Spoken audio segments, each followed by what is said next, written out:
Hello बच्चों। तो बच्चों आज हम थर्ड लेक्चर देख रहे हैं सॉलिड स्टेट का। जैसा कि आपको ध्यान होगा पिछले क्लास में हमने यूनिट सेल के बारे में देखा था, यानी क्रिस्टलाइन सॉलिड में भी मैंने बताया था कि क्रिस्टलाइन सॉलिड के बारे में हमें डिटेल में देखना है इस चैप्टर में, है ना। तो क्रिस्टलाइन सॉलिड के हमने स्ट्रक्चर देखे थे कि यूनिट सेल कितने तरह के हो सकते हैं, और उसमें हमने देखा था कि दो तरह के यूनिट सेल होते हैं, सेंटर्ड यूनिट सेल और हमने देखा था simple unit cell. Simple unit cell में हमने देखा था कि एटम्स जो होते हैं वो सिर्फ कंस्टिट्यूएंट पार्टिकल्स कॉर्नर पे प्रेजेंट होते हैं, और अगर किसी यूनिट सेल में कंस्टिट्यूएंट पार्टिकल्स कॉर्नर के अलावा किसी और पोजीशन पे प्रेजेंट हो तो उसको हम सेंटर्ड यूनिट सेल कहते हैं, जिसमें हमने face centre, body centre, end centred unit cell को देखा था। और साथ में हमने ये भी देखा था कि एक किसी भी क्रिस्टल लैटिस में यूनिट सेल का क्या इंपॉर्टेंट रोल है। क्योंकि एक यूनिट सेल को जब हम तीनों डायमेंशन में रिपीट करते हैं तो यूनिट सेल के 3D डायमेंशन में रिपीट करने से पूरा का पूरा हमें क्रिस्टल लैटिस मिलता है। यानी एक यूनिट सेल के प्रॉपर्टीज को हम समझ जाएंगे तो हमारे लिए पूरे के पूरे क्रिस्टल लैटिस की प्रॉपर्टीज समझना आसान होगा, क्योंकि यूनिट सेल के ही रिपीट करने से पूरा का पूरा 3D क्रिस्टल लैटिस मिलता है। और साथ में हमने ये भी देखा था कि कितने तरह के क्रिस्टलाइन सिस्टम एग्जिस्ट करते हैं। तो 7 तरह के क्रिस्टलाइन सिस्टम एग्जिस्ट करते हैं जो हमने लास्ट क्लास में देखा था, और मैंने आपको कहा भी था कि बेटा ये चीजें आपको याद करनी है, जो कर लेंगे। Cubic system, orthorhombic system, tetragonal system, monoclinic system, rhombohedral, triclinic, hexagonal. तो ये 7 तरह के क्रिस्टलाइन सिस्टम एग्जिस्ट करते हैं, और ये सातों तरह के क्रिस्टल में आपको कौन कौन से यूनिट सेल एग्जिस्ट करते हैं। तो क्यूबिक सिस्टम की बात करें तो उसमें हमें simple unit cell, face centre, body centre, यानी 3 यूनिट सेल हमें देखने को मिलते हैं। ऑर्थोरोम्बिक में चारों तरह के यूनिट सेल देखने को मिलते हैं। टेट्रागोनल में सिंपल और बॉडी सेंटर्ड, मोनोक्लिनिक में सिंपल और एंड सेंटर, रोम्बोहेड्रल में सिर्फ सिंपल यूनिट सेल, ट्राइक्लिनिक में सिर्फ सिंपल, और हेक्सागोनल में भी सिर्फ हमें सिंपल यूनिट सेल देखने को मिलता है। इसके अलावा इसमें हमें क्या ध्यान में रखना है, तो 2 बातें और ध्यान में रखनी है कि ट्राइक्लिनिक जो सिस्टम होता है ये हमारा मोस्ट अनसिमेट्रिकल सिस्टम होता है, क्योंकि कोई भी साइड आपस में बराबर नहीं होता, ना ही कोई एंगल आपस में बराबर होता है, और किसी भी एंगल जो होता है वो एंगल हमारा जो होता है वो आपका 90 डिग्री नहीं होता। तो ट्राइक्लिनिक हमारा मोस्ट अनसिमेट्रिकल सिस्टम होगा, जबकि क्यूबिक सिस्टम हमारा मोस्ट सिमेट्रिकल सिस्टम होंगे। तो ये बातें रह गई जो हमें याद रखनी है कि कौन कौन से सिस्टम एग्जिस्ट करते हैं, और उन सभी सिस्टम में कौन कौन से यूनिट सेल एग्जिस्ट करते हैं। और साथ में क्यूबिक सिस्टम के केस में एबीसी अल्फा बीटा गामा का क्या रिलेशन होता है, ऑर्थोरोम्बिक में एबीसी अल्फा बीटा गामा का क्या रिलेशन होता है, टेट्रागोनल में एबीसी अल्फा बीटा गामा का क्या रिलेशन होता है, मोनोक्लिनिक में एबीसी और अल्फा बीटा गामा का क्या रिलेशन होता है, रोम्बोहेड्रल में एबीसी अल्फा बीटा गामा का क्या रिलेशन होता है, ट्राइक्लिनिक और हेक्सागोनल। तो ये सभी सिस्टम के ये जो 4 कॉलम है, सबसे पहला तो कौन कौन से क्रिस्टल सिस्टम एग्जिस्ट करते हैं, तो 7 तरह के क्रिस्टल सिस्टम एग्जिस्ट करते हैं। हर क्रिस्टल सिस्टम में कौन कौन से यूनिट सेल एग्जिस्ट करता है वो हमें याद रखना है, और साथ में सातों क्रिस्टल सिस्टम में एबीसी अल्फा बीटा गामा के बीच क्या रिलेशन होगा, इन सभी बातों को हमें ध्यान में रखना है। यूनिट सेल के बारे में हम ऑलरेडी देख चुके हैं। जो हमारा सिंपल यूनिट सेल होता है उसमें कंस्टिट्यूएंट पार्टिकल सिर्फ और सिर्फ कॉर्नर पे प्रेजेंट होता है।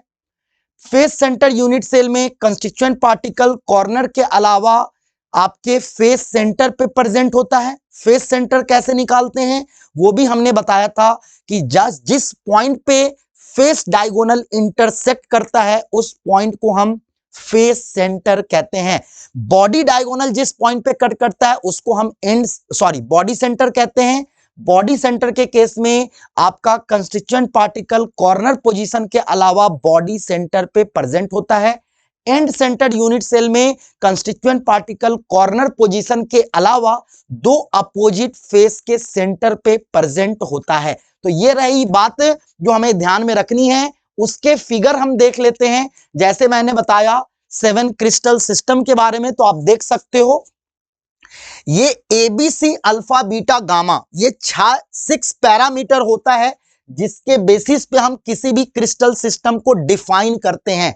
किसी भी क्रिस्टल सिस्टम को 3D क्रिस्टल सिस्टम को डिफाइन करने के लिए हमें 6 पैरामीटर की जरूरत होती है, जिसको हम क्या कहते हैं, एबीसी साइड, ए और बी के बीच एंगल जो होता है उसको गामा कहते हैं, बी और सी के बीच के एंगल को अल्फा कहते हैं, और ए और सी के बीच के एंगल को बीटा कहते हैं। तो ये 3 साइड और 3 एंगल अगर हमें पता हो तो हम कोई भी क्रिस्टल सिस्टम को डिफाइन कर सकते हैं। तो ये ध्यान रखना है बेटा, हमारे लिए 6 पैरामीटर, एबीसी 3 साइड और 3 एंगल, ए बी के बीच का एंगल गामा, बी सी के बीच का एंगल अल्फा, ए और सी के बीच का एंगल बीटा। ये 3 एंगल और 3 हमारा साइड अगर पता हो तो हम किसी भी क्रिस्टल सिस्टम को डिफाइन कर सकते हैं। अब जैसे क्यूबिक सिस्टम में मैंने बताया कि साइड ए, साइड बी, साइड सी आपस में बराबर होता है, एंगल अल्फा बीटा गामा आपस में बराबर होते हैं और उसकी वैल्यू 90 डिग्री होती है। और इस तरह से आपको ये क्यूबिक सिस्टम देखने को मिलेगा। अगर हम टेट्रागोनल में बात करें तो टेट्रागोनल में सिस्टम में 2 साइड ए और बी आपस में बराबर होता है, लेकिन सी बराबर नहीं होता। अल्फा बीटा गामा तीनों एंगल 90 डिग्री के बराबर होते हैं और इस केस में हमें टेट्रागोनल सिस्टम कुछ ऐसा देखने को मिलेगा। ऑर्थोरोम्बिक की बात करें तो कोई भी साइड हमारा इक्वल नहीं होता है, बट तीनों एंगल हमारा 90 डिग्री के बराबर होंगे ऑर्थोरोम्बिक में। और टेट्रागोनल में 2 साइड बराबर हैं, एंगल तीनों 90 डिग्री है। मोनोक्लिनिक की बात करें तो तीनों साइड इक्वल नहीं है, 2 एंगल 90 डिग्री है, अल्फा गामा बीटा हमारा 90 डिग्री के बराबर नहीं होगा। हेक्सागोनल सिस्टम में 2 साइड हमारा ए और बी आपस में बराबर है, 2 एंगल 90 डिग्री है, तीसरा एंगल 120 डिग्री है। रोम्बोहेड्रल की बात करें तो रोम्बोहेड्रल में क्या है, तीनों साइड बराबर है, तीनों एंगल बराबर है, लेकिन कोई भी एंगल हमारा 90 डिग्री के बराबर नहीं होगा। ये हमें ध्यान में रखना है। सिंपल अगर हम बात करें ट्राइक्लिनिक की तो ट्राइक्लिनिक में आप देख सकते हो तीनों साइड बराबर नहीं है और ना ही तीनों एंगल आपस में बराबर है और ना ही कोई भी एंगल आपका 90 डिग्री के बराबर नहीं है। तो ऐसे सिस्टम को हम ट्राइक्लिनिक कहते हैं। और ट्राइक्लिनिक हमारा देख सकते हैं मोस्ट अनसिमेट्रिकल सिस्टम होगा, क्योंकि कोई भी चीज आपस में इक्वल नहीं है और सारी चीजें इक्वल है और एंगल 90 डिग्री के बराबर है।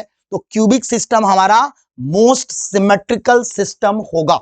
तो हर 7 क्रिस्टल सिस्टम में ये 6 पैरामीटर का बीच का जो रिलेशन है वो रिलेशन हमें ध्यान में रखना है। साथ में हमें ये भी ध्यान में रखना है कि क्यूबिक सिस्टम में जैसे हमने देखा 3 तरह के यूनिट सेल एग्जिस्ट करते हैं, ऑर्थोरोम्बिक में 4 तरह के, टेट्रागोनल में 2 तरह के, मोनोक्लिनिक में 2 तरह के, बाकी में एक तरह के, है ना। तो ये चीजें आपको ध्यान में रखनी है। आगे बढ़ते हैं। जैसा आपको अब क्वेश्चन इस पे बेसिक छोटे छोटे देखते हैं।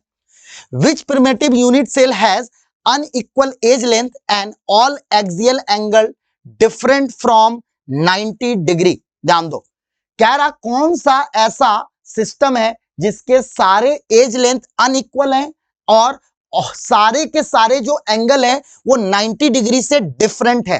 तो बताओ ये मोस्ट अनसिमेट्रिकल सिस्टम हुआ ना।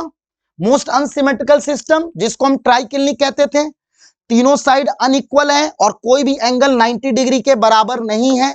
तो ये हमारा क्या होगा, मोस्ट अनसिमेट्रिकल सिस्टम, यानी इसे हम ट्राइक्लिनिक सिस्टम कहेंगे, है ना।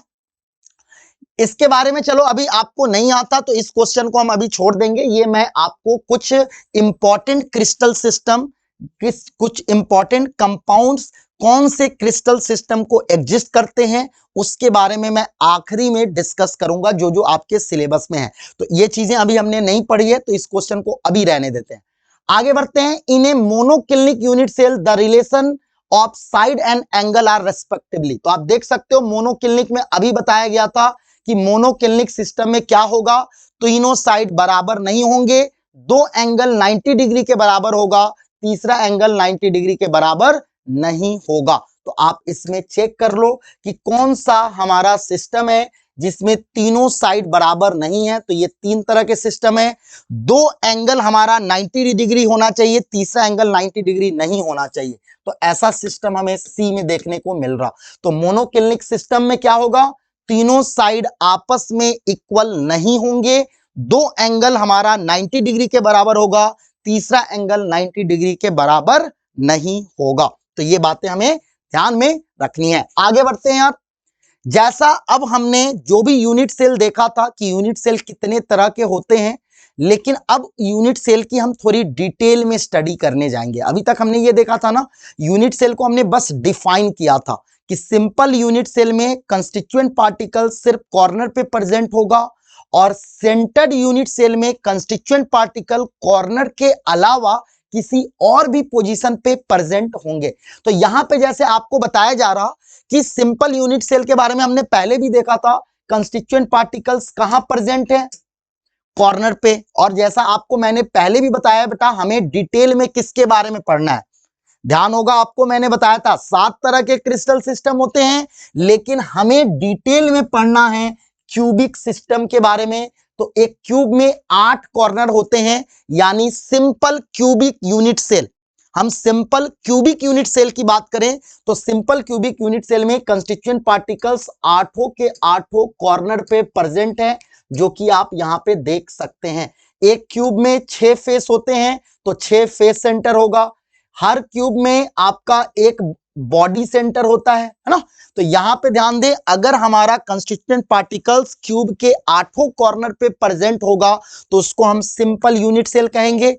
अगर हमारा कंस्टिट्यूएंट पार्टिकल्स 8 कॉर्नर के अलावा हर फेस के, जैसे ये अपर फेस का फेस सेंटर है, ये हमारा लेफ्ट वाले फेस का फेस सेंटर है, ये बॉटम नीचे वाले फेस का फेस सेंटर है, ये राइट मोस्ट वाले फेस का फेस सेंटर है, ये हमारा फ्रंट वाला फेस का फेस सेंटर है, ये हमारा बैक वाला फेस का फेस सेंटर है। तो 6 फेस सेंटर पे अगर कंस्टिट्यूएंट पार्टिकल्स प्रेजेंट होंगे कॉर्नर के अलावा, कॉर्नर पे तो प्रेजेंट होंगे ही होंगे। तो एक क्यूब में 8 कॉर्नर है, यानी अगर मैं बात करूं तो एक क्यूब में क्या आपको ध्यान में रखना है, फेस सेंटर यूनिट सेल के केस में पोजीशन ऑफ कंस्टिट्यूएंट पार्टिकल्स क्या होगा, 8 corner and 6 face centre. Constituent particles का मतलब जिस पार्टिकल से वो हमारा सिस्टम बन रहा उसको हम कंस्टिट्यूएंट पार्टिकल्स कहते हैं। तो कंस्टिट्यूएंट पार्टिकल्स का पोजीशन कहां होगा, 8 कॉर्नर और 6 face centre. Simple unit cell में कंस्टिट्यूएंट पार्टिकल्स का पोजीशन कहां है, 8 कॉर्नर पे है। वैसे ही अगर बात करें एंड सेंटर यूनिट सेल में, तो एंड सेंटर यूनिट सेल में आप देख सकते हो क्यूबिक यूनिट सेल में क्या होगा, तो सिंपल कंस्टिट्यूएंट पार्टिकल्स का पोजीशन कहां है, कंस्टिट्यूएंट पार्टिकल्स का पोजीशन है 8 कॉर्नर पे एंड 2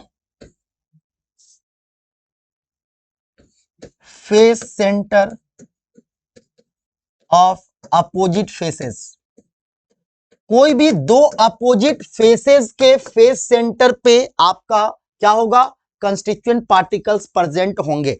बॉडी सेंटर की बात करें तो बॉडी सेंटर में कंस्टिट्यूएंट पार्टिकल्स कहां प्रेजेंट होगा, तो 8 कॉर्नर पे और एक बॉडी सेंटर होता है, तो एक हमारा कहां पे प्रेजेंट होगा, बॉडी सेंटर पे। तो ये चीजें आपको ध्यान में रखनी है कि हमारा सिंपल यूनिट्स, अगर हम, क्योंकि हमें डिटेल में क्यूबिक सिस्टम पढ़ना है, तो एक क्यूब में 8 कॉर्नर होते हैं, तो सिंपल यूनिट सेल में कंस्टिट्यूएंट पार्टिकल्स 8 कॉर्नर पे प्रेजेंट होंगे। फेस सेंटर की बात करें, face centred unit cell, cubic unit cell की बात करें तो इसमें कंस्टिट्यूएंट पार्टिकल 8 कॉर्नर के अलावा 6 फेस सेंटर पे प्रेजेंट होंगे। अगर मैं एंड सेंटर यूनिट सेल की बात करूं तो कंस्टिट्यूएंट पार्टिकल 8 कॉर्नर और 2 face centre of opposite faces पे होंगे। अगर मैं बॉडी सेंटर यूनिट सेल की बात करूं तो कंस्टिट्यूएंट पार्टिकल्स कहां होंगे, 8 कॉर्नर के अलावा एक बॉडी सेंटर पे होगा। बॉडी सेंटर मैंने पहले भी बताया बेटा कि बॉडी सेंटर हमें कैसे मिलता है, बॉडी डायगोनल जिस पॉइंट पे इंटरसेक्ट करते हैं उस पॉइंट को हम बॉडी सेंटर कहते हैं। फेस डायगोनल जिस पॉइंट पे इंटरसेक्ट करते हैं उसको हम फेस सेंटर कहते हैं। क्लियर है ये चीजें? चलिए, ये चारों यूनिट सेल में हमने देखा क्यूबिक यूनिट सेल में कॉन्स्टिट्यूएंट पार्टिकल्स कहां प्रेजेंट होते हैं। इसके हम आगे इफेक्टिव नंबर ऑफ एटम्स और बाकी चीजों का भी हम कैलकुलेशन जरूर देखेंगे, लेकिन सबसे पहले हम आते हैं कोऑर्डिनेट क्या है, अगर उसको देखते हैं। सबसे पहले ध्यान दें, कोऑर्डिनेशन नंबर होता क्या है, पहले वो समझने की कोशिश करते हैं। कोऑर्डिनेशन नंबर क्या होता है? एक कंस्टिट्यूएंट पार्टिकल से जितने एटम्स एक दूसरे को टच करते हैं उसको हम कहते हैं कोऑर्डिनेशन नंबर। जैसे मान लो अगर मैं 2D ज्योमेट्री की बात करूं, अगर मैं 2D ज्योमेट्री की बात करूं, यहां पे देखो हम 2D ज्योमेट्री की अगर बात करते हैं तो 2D ज्योमेट्री में हम कैसे कोऑर्डिनेशन नंबर निकालें। जैसे मान लो ये 2D ज्योमेट्री है, अब 2D ज्योमेट्री में अगर हमें कोऑर्डिनेशन नंबर निकालना है तो किसी एक एटम को लेते हैं। इस एटम को हमने ले लिया, अब देखो इस एटम को कितने एटम टच कर रहे हैं, ये एटम टच कर रहा, ये एटम टच कर रहा, ये एटम टच कर रहा, ये एटम टच कर रहा, तो हम कहेंगे इसका कोऑर्डिनेशन नंबर जो होगा वो हमारा 4 होगा। ये हम 2D ज्योमेट्री की बात कर रहे हैं, 2D ज्योमेट्री है ना।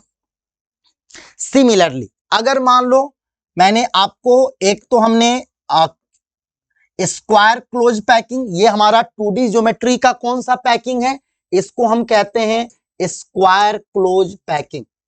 स्क्वायर क्लोज पैकिंग क्यों कहते हैं, ये भी हमने लास्ट क्लासेस में देखा था यार, कि जो भी एटम्स टच कर रहे हैं ना उनके सेंटर को मिलाओ। इनके सेंटर को जब आप मिलाओगे तो आपको कैसी ज्योमेट्री मिलेगी, आपको स्क्वायर मिलेगा। इसलिए इस तरह के क्लोज पैकिंग को हम क्या कहेंगे, स्क्वायर क्लोज पैकिंग। ठीक है, अब चलिए 2D में हमने एक दूसरे तरह की भी पैकिंग आपको फर्स्ट क्लास में दिखाया था कि अगर हमारा एटम्स को इस तरह से पैक करें कि ये आपका, ये ऐसे हम अगर इसके होल में जहां पे खाली जगह है वहां पे एटम्स को अगर हम भरना स्टार्ट करें तो हमें कुछ इस तरह की पैकिंग देखने को मिलेगी, है ना। और इस केस में हम कैसे कोऑर्डिनेशन नंबर निकालेंगे, इस केस में हम कैसे सब कुछ देखेंगे वो हम देखते हैं। ये भी हमारा 2D ज्योमेट्री है। अब इस 2D ज्योमेट्री को मैंने बताया था क्लोज 2D में एटम्स की क्लोज पैकिंग दो तरीके से हो सकती है। एक हमने देखा स्क्वायर क्लोज पैकिंग, जिसमें क्या हुआ, एटम के नीचे हम एटम को अरेंज कर रहे हैं, है ना। यहां पे हम क्या कर रहे हैं, दो एटम के बीच जो खाली जगह हो रहा उसके बीच में हम एटम को भर रहे हैं। तो इस तरह से अगर हम पैकिंग करते हैं तो अब मान लो हम किसी एक एटम को लेते हैं। अब देखो इस एटम को कितने एटम टच कर रहे हैं, तो इस एटम को हम देख सकते हैं कितने एटम टच कर रहे हैं, 1 2 3 4 5 6। तो हम कहेंगे इसका कोऑर्डिनेशन नंबर कितना हुआ, इसका कोऑर्डिनेशन नंबर 6 हुआ। ठीक है, अब इस तरह की पैकिंग में को हम क्या नाम देंगे, तो मैंने बताया हमें क्या करना है, जो भी एटम इसको टच कर रहा उसके सेंटर को हम मिलाते जाएंगे। उसके सेंटर को मिलाने से जो हमें ज्योमेट्री मिलेगी वही पैकिंग ये कहलाएगा। तो आप देख सकते हो ये हमें हेक्सागोनल आपको स्ट्रक्चर मिला, हेक्सागन मिला, है ना। तो इसको हम क्या कहेंगे, 2D hexagonal 2D hexagonal close packing. ये हमारा 2D हेक्सागोनल क्लोज पैकिंग कहलाएगा। ये हमारा 2D स्क्वायर क्लोज पैकिंग कहलाएगा। वो क्यों स्क्वायर नाम दे रहे हैं, क्यों हेक्सागन नाम दे रहे हैं, ऐसा कुछ नहीं है कि आप इसको समझना कि याद करना है, याद बिल्कुल नहीं करना बेटा। क्या याद करना है, क्या सिंपल है ना। यहां पे जिस कोई भी एक एटम को टच करने वाले 6 एटम है, तो इसलिए इसका कोऑर्डिनेशन नंबर 6 होगा। इस केस में एक एटम को टच करने वाले 4 एटम है, तो कोऑर्डिनेशन नंबर 4 होगा। जो एटम उसको टच कर रहे हैं उसके सेंटर को हम अगर मिलाएं तो हमें स्क्वायर स्ट्रक्चर देखने को मिल रहा। यहां पे अगर हम सेंटर को मिलाएं तो हमें हेक्सागोनल स्ट्रक्चर देखने को मिल रहा, इसलिए इसको हम 2D हेक्सागोनल क्लोज पैकिंग कहेंगे। और 2D में 2 डायमेंशन में अगर हमें एटम्स को क्लोजली पैक करना है तो यही 2 तरह की पैकिंग होंगी, या तो 2D स्क्वायर क्लोज पैकिंग होगा या 2D हेक्सागोनल क्लोज पैकिंग होगा। 2D स्क्वायर क्लोज पैकिंग की बात करें कोऑर्डिनेशन नंबर 4 होगा। 2D अगर हम हेक्सागोनल क्लोज पैकिंग की बात करें तो कोऑर्डिनेशन नंबर 6 होगा। अब ध्यान दो, अगर मैं 1D की बात करूं, अगर 1 डायमेंशन में मैं एटम्स को अरेंज करूं तो इस केस में तो आपको एक लाइन ही मिलेगा। अगर मैं एटम्स को 2D में अगर करता हूं तो यहां पे एक लाइन मिल रहा। अब इसमें अगर मुझे एटम्स का कोऑर्डिनेशन नंबर देखना हो तो एक एटम को कितने एटम टच कर रहे हैं, 2 एटम। तो 1D में अगर आप एटम्स को क्लोजली अगर पैक करोगे तो कोऑर्डिनेशन नंबर 2 मिलेगा। 2D में अगर हम एटम्स को क्लोजली पैक करेंगे तो 2 केस बनेंगे। एक केस में हमें कोऑर्डिनेशन नंबर 4 मिलेगा जिसको हम 2D स्क्वायर क्लोज पैकिंग कहेंगे, और दूसरे केस में एटम्स को जो हम पैकिंग कर रहे हैं 2D में तो यहां पे कोऑर्डिनेशन नंबर 6 है और इस केस में हमें स्ट्रक्चर हेक्सागोनल मिल रहा, इसलिए इस पैकिंग को हम कहेंगे 2D हेक्सागोनल क्लोज पैकिंग। तो मेरे ख्याल से 1D 2D के थ्रू आपको समझ में आ गई होगी बात कि हम कोऑर्डिनेशन नंबर किसे कह रहे हैं। कोऑर्डिनेशन नंबर का मतलब क्या हुआ ये आपको यहां पे समझ में आया होगा। तो यहां पे यही चीज बोला जा रहा, coordination number is defined as the number of atoms और ion surrounded by the given atom और आयन। एक एटम कितने एटम से सराउंडेड है, उसको कितने एटम टच कर रहे हैं जो उसको क्या कर रहे हैं, सराउंड कर रहे हैं, उसी को हम कहते हैं कोऑर्डिनेशन नंबर। अब ध्यान दें, अब ये जो पॉइंट्स हैं इन पॉइंट्स को मैं थोड़े अच्छे से आपको एक्सप्लेन करूंगा। सबसे पहले ये आप देखो स्ट्रक्चर को, सबसे पहले आप स्ट्रक्चर को अगर आप देखो तो मैं ये क्या बातें यहां पे लिखी गई है ये बड़े इंपॉर्टेंट है। ये पूरे सॉलिड स्टेट में इसका यूज है बेटा, तो मैं इस यूज को समझाने के लिए आपको बातों को बताऊंगा। सबसे पहले यहां पे ध्यान देंगे, सबसे पहले हम यहां पे ध्यान देते हैं। सबसे पहले यहां पे ध्यान दो, अगर मैं कॉर्नर के एटम है तो एक अगर हमारा क्यूबिक सिस्टम है, क्यूबिक यूनिट सेल की हम बात कर रहे हैं, क्यूबिक यूनिट सेल की बात कर रहे हैं, तो आप सबसे पहले स्ट्रक्चर को देखो और मुझे बताते चलना, आपको चीजें समझ में आती जाएगी, है ना।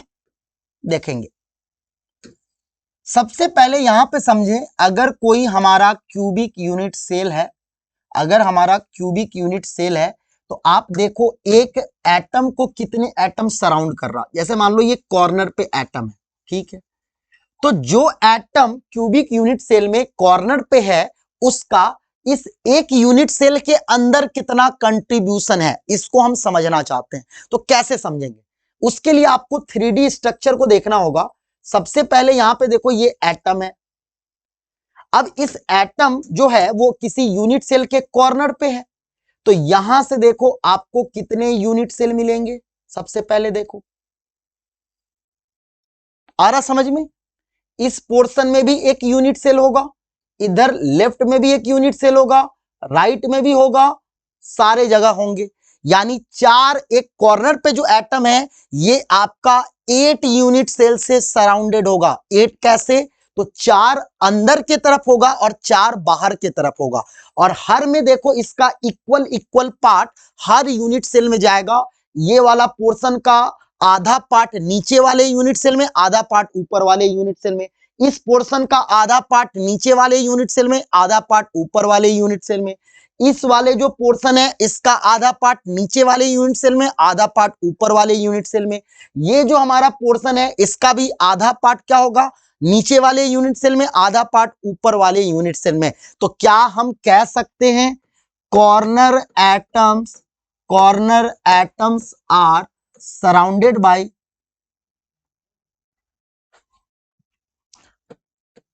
corner atom are surrounded by 8 unit cell and hence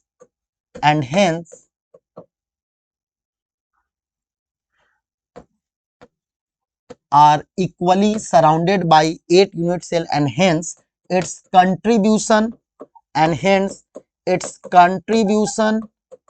in one unit cell is 1/8। एक एटम का सिर्फ 1/8 पार्ट एक यूनिट सेल के अंदर होगा अगर कोई एटम कॉर्नर पे है। क्या ये बातें समझ में आई? अगर कोई एटम कॉर्नर पे है तो उस एटम को पूरी तरह से सराउंड करने के लिए हमें 8 यूनिट सेल की जरूरत है। 4 यूनिट सेल जो कि मैं दिखा रहा हूं ये अंदर की तरफ है, ऐसा ही 4 यूनिट सेल बाहर की तरफ होगा। जब ये 8 यूनिट सेल को हम रखेंगे तब ये एक एटम पूरा का पूरा जा रहा उसके अंदर। आ रहा समझ में? हर यूनिट सेल को देखो तो आपको 1/8 पार्ट मिल रहा। पहले तो हमने एटम को 4 पार्ट डिवाइड किया, 4 पार्ट को भी 2 पार्ट में हम डिवाइड करेंगे क्योंकि आधा पार्ट इसका अंदर होगा, आधा पार्ट बाहर होगा। तो ये वाला जो पोर्शन है इसका आधा पार्ट नीचे की तरफ है, आधा पार्ट ऊपर की तरफ है। ये स्फेयर है ना, एटम स्फेरिकल होता है ना। ये वाला जो पोर्शन है इसका भी आधा पार्ट अंदर की तरफ है, आधा पार्ट बाहर की तरफ है। ये वाला जो पोर्शन है इसका भी आधा पार्ट अंदर की तरफ है, आधा पार्ट बाहर की तरफ है। ये वाला जो पोर्शन है इसका भी आधा पार्ट नीचे की तरफ है, आधा पार्ट ऊपर की तरफ है। यानी हर यूनिट सेल को 1/8 पार्ट मिल रहा। अब ध्यान दो, आपको पता है एक अगर मैं सिंपल क्यूबिक यूनिट सेल की बात करूं, मैं किसकी बात करता हूं? मैं बात करता हूं सिंपल क्यूबिक यूनिट सेल की। तो आपको पता है सिंपल क्यूबिक यूनिट सेल में कितने कॉर्नर होंगे? 8 कॉर्नर होंगे। हर कॉर्नर पे कंस्टिट्यूएंट पार्टिकल्स प्रेजेंट होगा। हर कंस्टिट्यूएंट पार्टिकल्स जो होगा वो कहां प्रेजेंट होगा? तो हर कंस्टिट्यूएंट पार्टिकल जो होगा वो हमारा कॉर्नर पे प्रेजेंट होगा। तो अब मुझे आप सिंपल बताओ, अगर मैं कहूं effective number of atoms in one simple cubic unit cell. एक सिंपल क्यूबिक यूनिट सेल में इफेक्टिव नंबर ऑफ एटम्स कितने होंगे? तो आपको पता है एक सिंपल क्यूबिक यूनिट सेल में 8 कॉर्नर होंगे। हर कॉर्नर का कंट्रीब्यूशन कितना होगा एक यूनिट सेल में? तो एक यूनिट सेल में हर एटम का कंट्रीब्यूशन 1/8 का होगा। यानी एक सिंपल क्यूबिक यूनिट सेल में एक यूनिट सेल में एक ही एटम प्रेजेंट होंगे अगर वो हमारा क्यूबिक यूनिट सेल अगर सिंपल है। अगर हमारा कोई सिंपल क्यूबिक यूनिट सेल है, मतलब सिंपल क्यूबिक यूनिट सेल का मतलब क्या हुआ बताओ? सिंपल क्यूबिक यूनिट सेल का मतलब हुआ कि कंस्टिट्यूएंट पार्टिकल सिर्फ कॉर्नर पे प्रेजेंट होंगे। हमने देखा कॉर्नर के जो एटम होते हैं वो 8 इक्वली पार्ट में डिवाइड हो जाते हैं 8 यूनिट सेल में। उसका हर 1/8 पोर्शन हर एक यूनिट सेल में है, क्योंकि ये कॉर्नर वाला एटम 8 यूनिट सेल से जुड़ा हुआ है। कॉर्नर वाला जो एटम है वो कितने यूनिट सेल से जुड़ा हुआ है? 8। 4 दिख रहा है, 4 अंदर 4 बाहर, तो 8 यूनिट सेल से जुड़ा हुआ है। तो एक एटम 8 यूनिट सेल से अगर इक्वली डिवाइडेड होगा तो हर यूनिट सेल में उसका कितना पोर्शन होगा? 1/8 पोर्शन होगा। तो कॉर्नर वाले एटम का 1/8 पोर्शन एक यूनिट सेल में है और एक यूनिट सेल में सिंपल क्यूबिक यूनिट सेल में 8 कॉर्नर होगा। यानी कॉर्नर वाले एटम्स के वजह से आपके एक यूनिट सेल में एक ही एटम होंगे। क्या ये बातें समझ में आई? अगर आई है तो आप कमेंट करके जरूर हमें बताएंगे। चलिए आगे बढ़ते हैं, दूसरे यूनिट सेल की तरफ बढ़ते हैं यार। दूसरे यूनिट सेल की तरफ बढ़ते हैं। मान लो मैं आता हूं अब face centred cubic unit cell की बात करता हूं। Face centred cubic unit cell की बात करता हूं। अब यहां पे देखो face centred cubic unit cell में हमने अभी देखा था कि face centred cubic unit cell में क्या होता है? कंस्टिट्यूएंट पार्टिकल जो होता है वो हमारा 8 कॉर्नर के अलावा 6 फेस सेंटर पे प्रेजेंट होता है। ये बात मैंने पहले भी बताया है कि फेस सेंटर्ड यूनिट सेल में कंस्टिट्यूएंट पार्टिकल का पोजीशन कहां होगा? कॉर्नर पे होगा और साथ में 6 फेस सेंटर पे होगा। तो एक क्यूब में 8 कॉर्नर होते हैं, एक क्यूब में 8 कॉर्नर होते हैं, तो ये एक क्यूब में देखो 8 कॉर्नर होंगे, एक क्यूब में ये 8 कॉर्नर होंगे, ठीक है। अब इसके अलावा हमने ये बोला कि ये जैसे लेफ्ट वाला अगर मैं बात करूं फेस की, तो इस फेस के सेंटर पे होगा एटम, नीचे वाले फेस की बात करूं तो यहां भी एटम होगा, राइट वाले में बात करूं तो यहां भी एटम होगा, ऊपर में बात करूं तो यहां भी एटम होगा, फ्रंट में मैं बात करूं तो यहां भी एटम होगा, बैक वाले बात करूं तो यहां भी एटम प्रेजेंट होगा, ठीक है। तो ये हमारा जो फेस सेंटर है, 6 फेस सेंटर है और 8 कॉर्नर है। कॉर्नर का कैलकुलेशन तो हम अभी देख चुके कि हर कॉर्नर का जो एटम होता है वो आपको पता है, हर कॉर्नर का जो एटम होता है, अगर मैं बात करूं यहां पे फेस सेंटर यूनिट सेल में, तो पोजीशन ऑफ कंस्टिट्यूएंट पार्टिकल क्या होता है, position of constituent particles, constituent particles का पोजीशन कहां कहां होता है, तो आपने देखा कंस्टिट्यूएंट पार्टिकल का पोजीशन कॉर्नर के साथ साथ फेस सेंटर पे होता है, ठीक है। अब कॉर्नर के बारे में तो हम पहले ही जान चुके हैं, अब हम फेस सेंटर को समझते हैं। जैसे मान लो एक क्यूब का ये फेस है यहाँ, अब इस फेस का ये हमारा हुआ फेस डायगोनल, और इस फेस डायगोनल जहां इंटरसेक्ट करता है उसी पॉइंट को हम कहते हैं फेस सेंटर। तो यहां पे कंस्टिट्यूएंट पार्टिकल्स है, तो आप देखो फेस सेंटर पे जो एटम है उसको सराउंड वो इक्वली कितने यूनिट सेल में डिवाइडेड है, 2 यूनिट सेल, एक नीचे की तरफ होगा एक ऊपर की तरफ होगा। तो 2 यूनिट सेल जो होगा इस फेस सेंटर के एटम्स को टोटली कवर करेगा, यानी ये जो फेस सेंटर एटम्स हैं ये 2 यूनिट सेल में इक्वली डिवाइडेड होगा। तो यहां हम कह सकते हैं face centred atoms are, face centre atoms are equally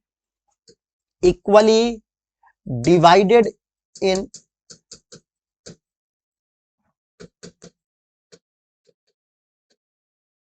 2 unit cell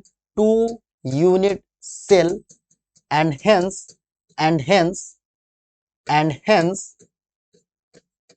its contribution in one unit cell is 1/2। तो फेस सेंटर एटम का एक यूनिट सेल में जो कंट्रीब्यूशन होगा वो हमारा हाफ होगा, क्योंकि फेस सेंटर पे जो एटम्स होंगे वो 2 यूनिट सेल में इक्वली डिवाइडेड होंगे। तो ऑब्वियस है एक यूनिट सेल में उसका कितना पोर्शन होगा, 1/2 पोर्शन होगा। अगर मैं कहूं नंबर ऑफ इफेक्टिव एटम्स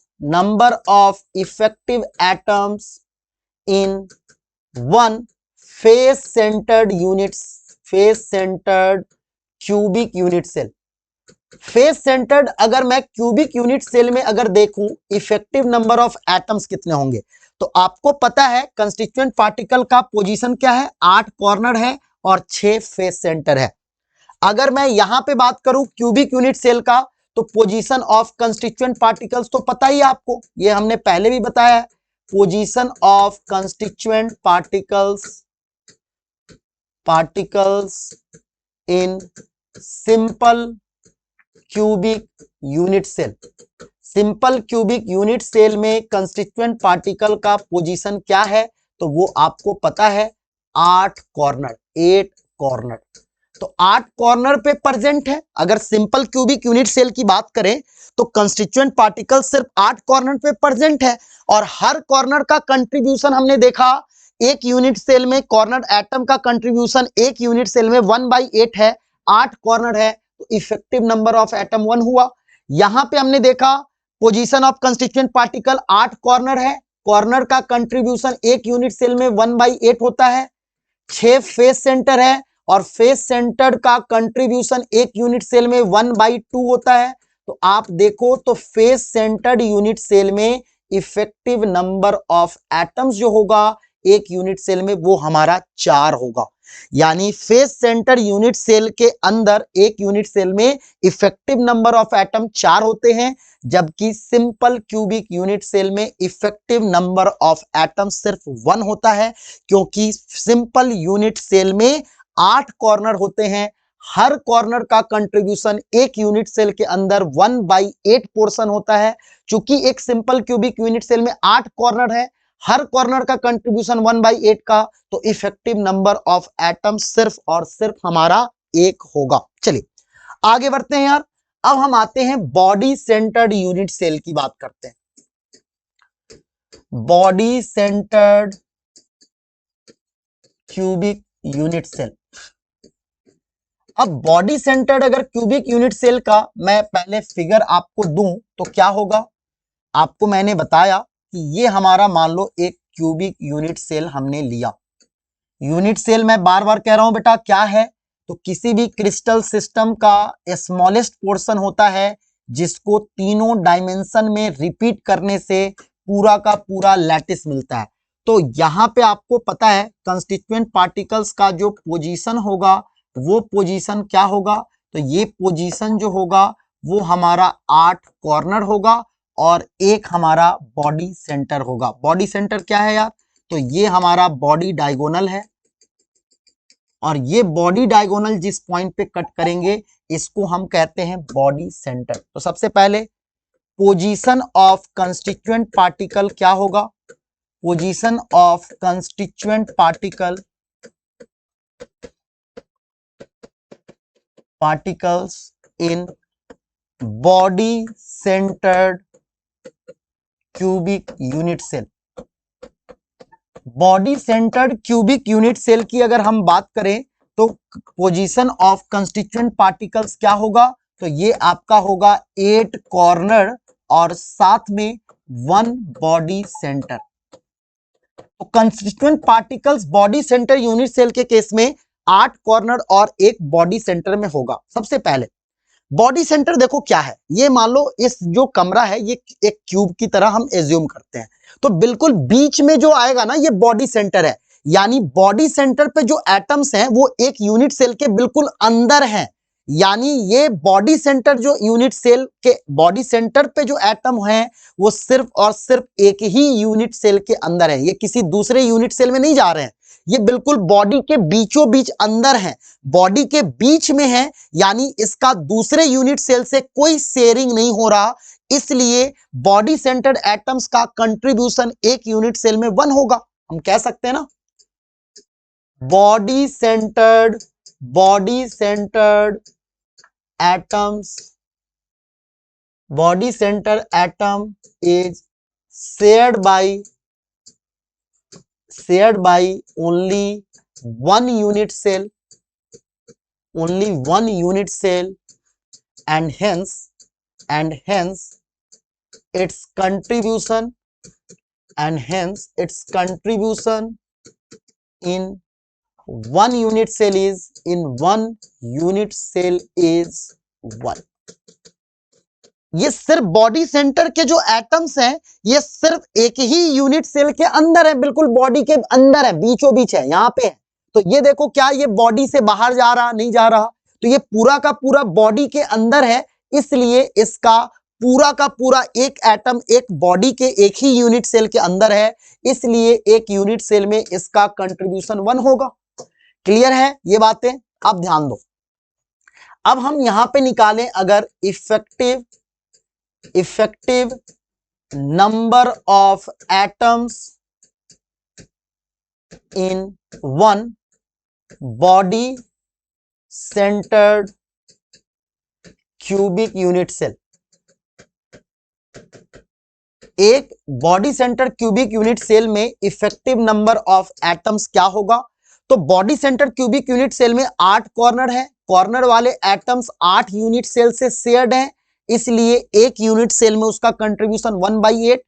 साथ में बॉडी सेंटर की बात करें तो एक क्यूबिक यूनिट सेल में एक बॉडी सेंटर है, बॉडी सेंटर वाले एटम बिल्कुल एक ही बॉडी के अंदर है, इसलिए इसका एक यूनिट सेल में कंट्रीब्यूशन 1 है। तो आप देख सकते हो इफेक्टिव नंबर ऑफ एटम जो है वो हमारा कितना आया, ये हमारा 2 आया। कौन से केस में? Body centred cubic unit cell के केस में। तो body centred cubic unit cell की बात करें बेटा तो ये बहुत इंपॉर्टेंट कॉन्सेप्ट है, हम 1-2 क्लास के बाद इस पे रिलेटेड क्वेश्चन भी करेंगे, प्रॉपर डाउट्स क्लास ही लेंगे जिसमें क्वेश्चन ही क्वेश्चन होगा, लेकिन पहले कुछ इंपॉर्टेंट कॉन्सेप्ट को समझ जाए, फिर क्वेश्चन करने में भी मजा आएगा, है ना। तो यहां पे आप देख सकते हो बॉडी सेंटर्ड एटम्स के केस में क्या हुआ, फेस सेंटर्ड एटम्स के केस में क्या हुआ, और सिंपल क्यूबिक यूनिट सेल के केस में क्या हुआ। अब यही चीज आपको यहां पे बताई गई है कि अगर कोई एटम कॉर्नर पे है तो उसका एक यूनिट सेल में कंट्रीब्यूशन 1/8 का होगा। अगर कोई एटम फेस सेंटर पे है तो उसका एक यूनिट सेल में कंट्रीब्यूशन 1/2 होगा। अगर कोई एटम बॉडी सेंटर में है तो उसका कंट्रीब्यूशन एक यूनिट सेल में 1 होगा। अब हम आते हैं अगला, अगला क्या है हमारा, एज। एज की बात करते हैं। अगर मान लो अगर कोई, मैं एज सेंटर की बात करता हूं। एज सेंटर पहले होता क्या है, मान लो atom position on edge centre. अगर कोई एटम हमारा एज सेंटर पे पोजीशनड है तो उस केस में उसका कंट्रीब्यूशन क्या होगा। सबसे पहले क्यूब बनाते हैं। अब ये क्यूब हम बना रहे हैं, इस क्यूब को हम पहले समझते हैं। मैं कॉर्नर तो आप समझ गए, इसको ये एज है बेटा। एक क्यूब में आप देखो 12 एजेस है। एक क्यूब में कितने एजेस हैं यार, आपको पता है। एक क्यूब में अगर मैं कहूं ये हमारा क्यूब है, इस क्यूब में अगर मैं कहूं तो कितने एज हैं, तो आप देख सकते हो 12 एजेस हैं। अगर मैं एक क्यूब में कहूं कितने फेस हैं तो आप कहोगे 6 फेसेस हैं।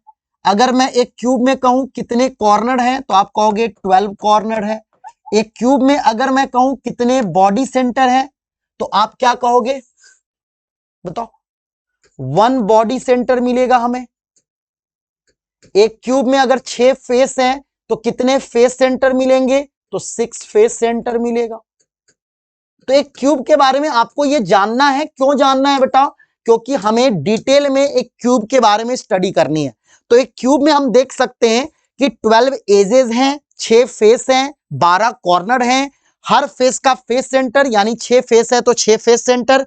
एक बॉडी है तो एक बॉडी का एक सेंटर होता है, तो एक हमारा बॉडी सेंटर होगा। अब चलिए, अब हम बात कर रहे हैं कि अगर एक एज की बात करता हूं, मान लो इस एज पे एक एटम है, तो सबसे पहले अगर एज पे कोई एटम है तो ये एटम हम ये देखना चाहते हैं कितने यूनिट सेल से शेयर्ड है। तो आप देख सकते हो इसके ऊपर में मान लो कोई यूनिट सेल है, एक हमारा इसके नीचे यूनिट सेल होगा, 2 यूनिट सेल है नीचे की तरफ, 2 यूनिट सेल बाहर की तरफ।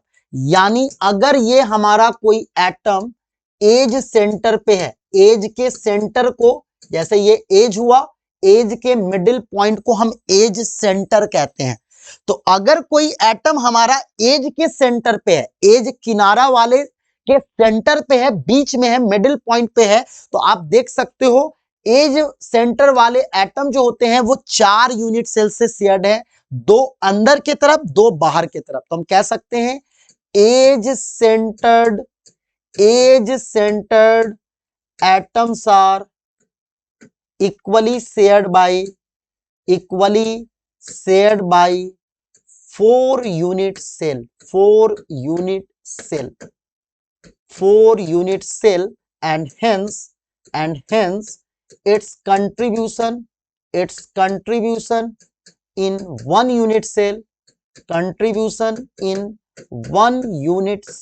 is 1/4। तो हम देख सकते हैं अगर हमें एक एज पे, अगर किसी एज के सेंटर पे कोई एटम है तो वो एटम हमारा 4 यूनिट सेल में इक्वली डिस्ट्रीब्यूटेड है, तो एक यूनिट सेल में उसका कितना पोर्शन होगा, सिर्फ और सिर्फ 1/4 पोर्शन होगा। यानी अगर कोई एटम हमारा फेस के सेंटर पे है तो उसका एक यूनिट सेल में कंट्रीब्यूशन 1/2 होगा। अगर कोई एटम हमारा बॉडी के सेंटर पे है तो उसका एक यूनिट सेल में कंट्रीब्यूशन 1 होगा। अगर कोई एटम हमारा कॉर्नर पे है तो उसका एक यूनिट सेल में कंट्रीब्यूशन 1/8 का होगा। और अगर कोई एटम हमारा एज पे है तो एज पे अगर कोई एटम प्रेजेंट है तो उसका एक यूनिट सेल में कंट्रीब्यूशन 1/4 का होगा। तो यही बातें यहां पे जो आपको 4 पॉइंट यहां पे जो लिखा गया है, इसका यही मतलब है कि अगर कॉर्नर पे कोई एटम प्रेजेंट है तो उसका एक यूनिट सेल में कंट्रीब्यूशन 1/8 का होगा। अगर कोई एटम हमारा फेस के सेंटर पे है तो उसका एक यूनिट सेल में कंट्रीब्यूशन 1/2 का होगा। अगर कोई एटम हमारा बॉडी के सेंटर पे है तो उसका एक यूनिट सेल में कंट्रीब्यूशन 1 होगा। और अगर कोई एटम हमारा किस पे है, एज के सेंटर पे है, तो उसका एक यूनिट सेल में कंट्रीब्यूशन क्या होगा, 1/4 का होगा। क्लियर है? क्या ये बातें क्लियर हैं? अब हम आते हैं हेक्सागोनल की बात करते हैं, क्योंकि हमें दो तरह के सिस्टम पढ़ने हैं यार, क्यूबिक सिस्टम और थोड़ा सा पढ़ना है हमें हेक्सागोनल सिस्टम के बारे में। तो हेक्सागोनल सिस्टम के बारे में भी हम पढ़ेंगे, लेकिन पहले उसको देखते हैं। अब ध्यान दो, हेक्सागोनल सिस्टम में भी क्या होगा आपको, हेक्सागोनल सिस्टम में मैं पहले आपको समझा दूं, पूरा का पूरा हम अभी और डिटेल में इस चैप्टर को देखने वाले हैं, लेकिन हम अभी थोड़ा थोड़ा डिटेलिंग कर रहे हैं, है ना। अब जैसे यहां पे ध्यान दो, ठीक है, इस तरह से आपके दो लेयर होंगे,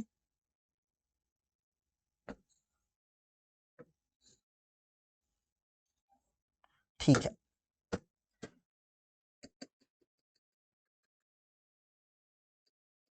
ये एक हेक्सागोनल सिस्टम की बात कर रहा हूं। अगर हमारा क्यूबिक सिस्टम हेक्सागोनल है तो कुछ ऐसा सिस्टम होगा। अब हेक्सागोनल सिस्टम में क्या होता है, हेक्सागोनल यूनिट सेल की अगर हम बात करें तो हेक्सागोनल यूनिट सेल में एटम्स जो होंगे वो हमारा कॉर्नर पे प्रेजेंट होता है, ठीक है।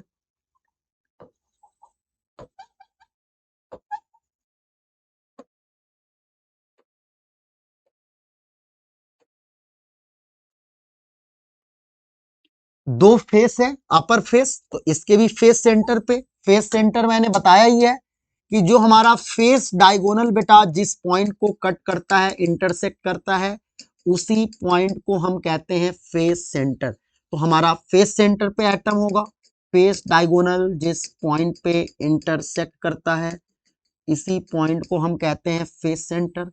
तो हमारा हेक्सागोनल, ये हमारा हेक्सागोनल, हेक्सागोनल यूनिट सेल है, hexagonal unit cell 3D geometry जो हमें देखने को मिल रही है, 3D ज्योमेट्री। तो हेक्सागोनल यूनिट सेल कैसा होता है वो मैं आपको बता रहा हूं। साथ में आपको ध्यान क्या रखना है, तीन यूनिट से तीन एटम जो होता है वो हमारा बॉडी सेंटर पे प्रेजेंट होता है। तीन एटम कहां प्रेजेंट होता है, बॉडी सेंटर पे प्रेजेंट होता है, ठीक है। हमने हर तरह के यूनिट सेल में कंस्टिट्यूएंट पार्टिकल कहां कहां होते हैं वो हमने देख चुके हैं। अब हमारा लास्ट बचा हुआ है हेक्सागोनल सिस्टम। तो हेक्सागोनल सिस्टम में पार्टिकल्स कहां प्रेजेंट होते हैं वो हमने देखा। अब सबसे पहले ध्यान देते हैं, आप पहले देखो हेक्सागोनल सिस्टम में अगर मैं देखूं तो आप कॉर्नर वाले एटम देखो कितने यूनिट सेल में डिस्ट्रीब्यूटेड है, इनके बीच का एंगल कितना है, 120। तो आप खुद देखो, ये हमारा एंगल जो है वो 120 डिग्री है, 120 डिग्री है। यहां पे भी 120 डिग्री होगा, यहां पे भी 120 डिग्री होगा। यानी तीन तीन हेक्सागोनल जो सिस्टम होगा, तीन हमारा हेक्सागोनल जो सिस्टम होगा वो एक कॉर्नर वाले एटम को क्या कर रहे हैं, आपको ऑक्यूपाई कर रहे हैं। तो ध्यान दो, तीन होगा अंदर के तरफ, तीन होगा बाहर के तरफ। तो क्या हम इसको ऐसा कह सकते हैं, in hexagonal in hexagonal in hexagonal system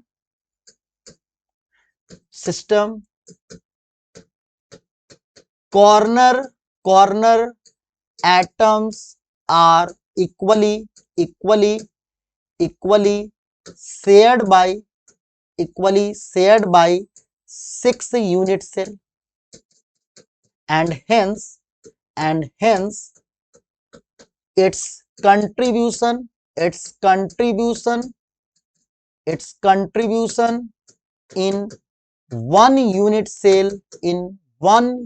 cell is 1/6 होगा। देखो ना, अगर हमारा यहां पे कॉर्नर पे एटम है तो ये एक यूनिट सेल हुआ, ऐसा एक दूसरा यूनिट सेल होगा, एक तीसरा होगा, 3 नीचे 3 ऊपर। यानी एक कॉर्नर पे अगर हेक्सागोनल सिस्टम में अगर कोई एटम कॉर्नर पे प्रेजेंट है तो उसको पूरी तरह से कवर करने के लिए हमें 6 यूनिट सेल चाहिए। तो एक यूनिट सेल में उसका कंट्रीब्यूशन कितना होगा? 1/6 का होगा। चलिए आगे बढ़ते हैं। अब अगर मैं बात करूं फेस सेंटर का, तो फेस सेंटर तो आसान है यार, फेस सेंटर तो आसान है। अगर मान लो फेस पे एटम है तो एक अंदर एक बाहर, तो आपको पता है हेक्सागोनल सिस्टम में भी क्या होगा? In hexagonal system, hexagonal system face centered atoms are equally shared by two unit cell and hence its contribution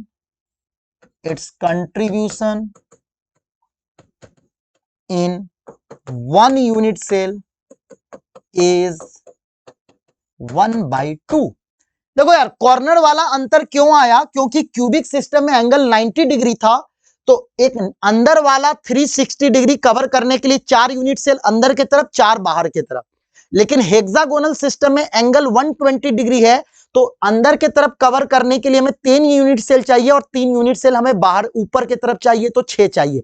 इसलिए कॉर्नर का डिफरेंस आया, लेकिन फेस सेंटर का डिफरेंस नहीं आएगा। फेस सेंटर पे कोई एटम है तो उसको 2 यूनिट सेल इजीली कवर कर सकता है। अब अगर मैं बात करूं पोजीशन की, तो पोजीशन ऑफ कंस्टिट्यूएंट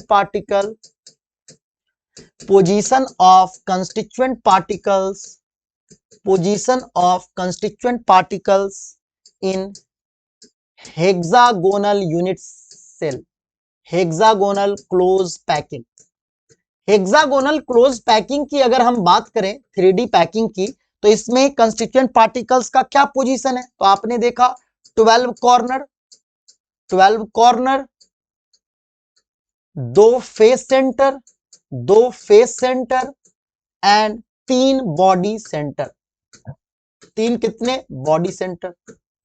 हमने देखा ना, यहां पे देखो, यहां पे ऊपर वाले सिस्टम में 6 कॉर्नर, नीचे वाले में 6, 12 कॉर्नर है, 2 फेस सेंटर है और 3 बॉडी सेंटर है। तो यहां पे देखें, ये हमारा पोजीशन है। अब अगर आपसे कहा जाए effective number of atoms in one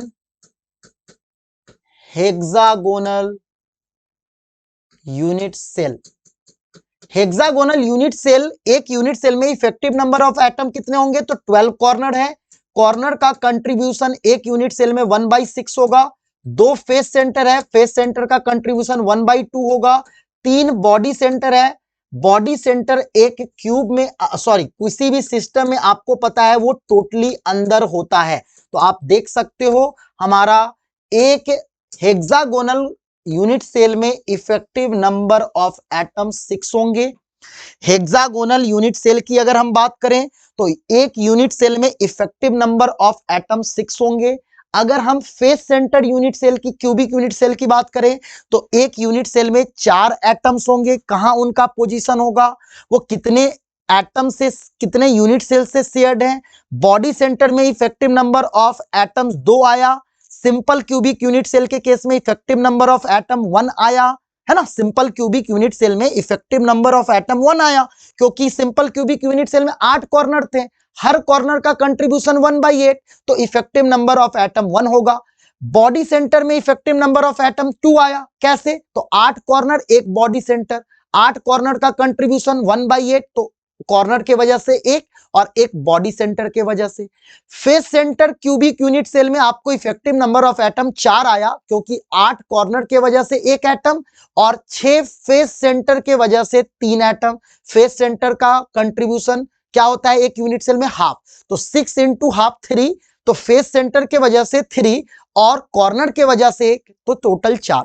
hexagonal unit cell की बात करें तो इफेक्टिव नंबर ऑफ एटम 6 आया, क्योंकि 12 कॉर्नर के वजह से 2 एटम, 2 फेस सेंटर के वजह से 1 एटम, 3 बॉडी सेंटर के वजह से 3 एटम, तो 3 2 1 6 एटम होंगे। यही बात आपको यहां पे लिखा गया है कि हेक्सागोनल सिस्टम के केस में आपको कॉर्नर पे जो एटम पोजीशन होगा उसका कंट्रीब्यूशन 1/6 होगा, और फेस सेंटर पे एटम होंगे उसका कंट्रीब्यूशन 1/2 होगा। सेंटर पे 3 एटम होते हैं बॉडी सेंटर पे, तो वो 3, तो ये आपका यहां से आपका 2 एटम आया, यहां से आपका 1 एटम आया, बॉडी सेंटर से 3 एटम आया, और इस तरह से एक हेक्सागोनल यूनिट सेल में टोटल 6 एटम होते हैं। तो देखो बेटा, आज का लेक्चर हम यहीं पे रोकेंगे। आज का लेक्चर को अगर मैं मोटिव बताऊं तो सिंपल आपको समझ में आया होगा। हमने जो भी क्रिस्टल सिस्टम देखा था, हमने 7 तरह के क्रिस्टल सिस्टम देखे, लेकिन मैंने आपको बताया कि हमें डिटेल में क्यूबिक सिस्टम और थोड़ा सा हेक्सागोनल सिस्टम देखना था।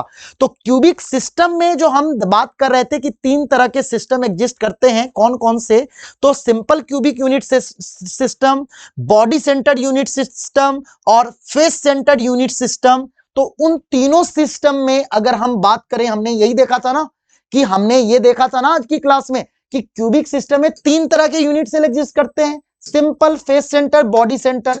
तो उसमें हमने देखा अगर हमारा cubic system simple cubic system है तो आपके एटम्स कहां कहां पोजीशनड होंगे और एक यूनिट सेल में कितने एटम होंगे और उनका पोजीशन क्या होगा।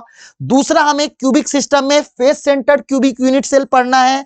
Face centred cubic unit cell के केस में एटम्स का पोजीशन कहां कहां होगा, हर एटम कितने कितने यूनिट सेल से शेयर्ड होंगे, और इस तरह से एक यूनिट सेल में इफेक्टिव नंबर ऑफ एटम्स कितना होगा।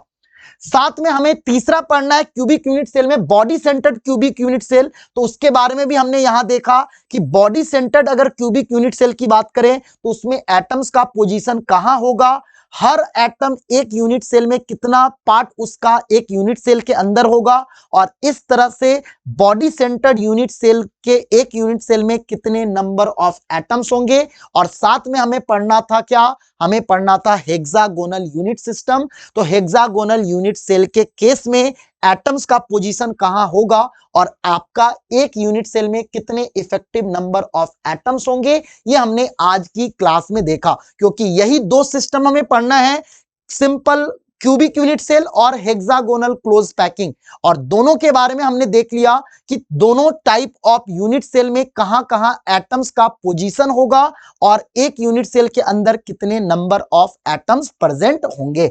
तो इसके बाद की बातें हम अगली क्लास में करेंगे। आज की क्लास को हम यहीं पे रोकते हैं। अगर किसी भी तरह के डाउट हो, देखो बेटा, यही 4 तरह के, आपको 2 ही तरह के सिस्टम पढ़ने हैं, क्यूबिक और हेक्सागोनल। क्यूबिक सिस्टम में 3 ही तरह के यूनिट सेल होता है, simple, face centre, body centre, और हमने दूसरा देखा हेक्सागोनल यूनिट सेल।